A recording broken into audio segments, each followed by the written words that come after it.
Good morning guys, ayan sa for today's video, JM nga pala, ang feeling vlogger ng Norte, charot! So, taong bahay tayo ngayon dahil nga day off ko for this video. Dumiretso ako dito sa pagkain, tinikman ko muna tong ulam namin kung masarap. At ayan nga, binugaw ko po yung pusa naming makulit. Pagkatapos ay kinuha ko nga tong kape asukal gatas, andyan na naman yung pusa naming makulit. Pagkatapos ay sinunod ko tong termo at kumuha ako ng tasa. At napakasweet nga nitong pusa namin. Nice.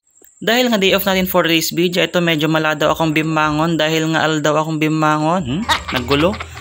At syempre umpisa natin ang araw natin na magkape at syempre nakangiti para masaya tayo buong araw. And syempre mga ako ng pamigat ko para mapigsa naman yung bagi ko tatang aldaw. Naggulo kasla ako. Kasla urmot ka nagkukulot. Tapos madanagan nagtay may matagtugaw ni mother ko tisang wana ko. Nako, may baganan sa mga napigsanak mangan. Baglaki dito nga isot yung baganan. Char.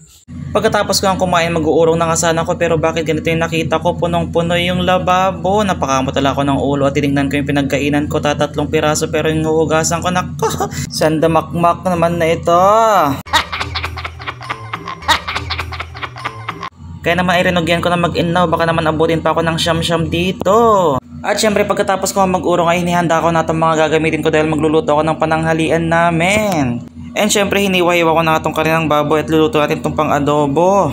Pagkatapos ngayon sinunod ko itong patatas para mas masarap-sarap. Pagkatapos sinunod ko itong bawang sibuyas luya para sa ating pangsangkutsa. And syempre clean as you ko nga tayo dito. Baka mamaya magungit-ungit na naman yung mother dear natin. At inihanda ko na itong palayok at sinendan ko na rin itong shalain namin. O yawin yung manta pariyok men. At napintas nga pariyok men. Matay kami ti favorite ko. Iso dito ilat tao sa rikon. Haha. And syempre unang-una pag mainit ang palayok, ilagay ang mantika. Pagkatapos ay sunod ang luya. Pagkatapos isunod ang bawang sibuyas. Halu-haluin lang hanggat gusto mo. At pag nagsawa ka na nga, ilagay mo itong karinang baboy para maluto na kaagad. Pagkatapos ay hintay mo munang mamula-mula. Para yung muna na yung rupa niya, mapula-pula yung tingin niya, nangisit-ngisit, charis.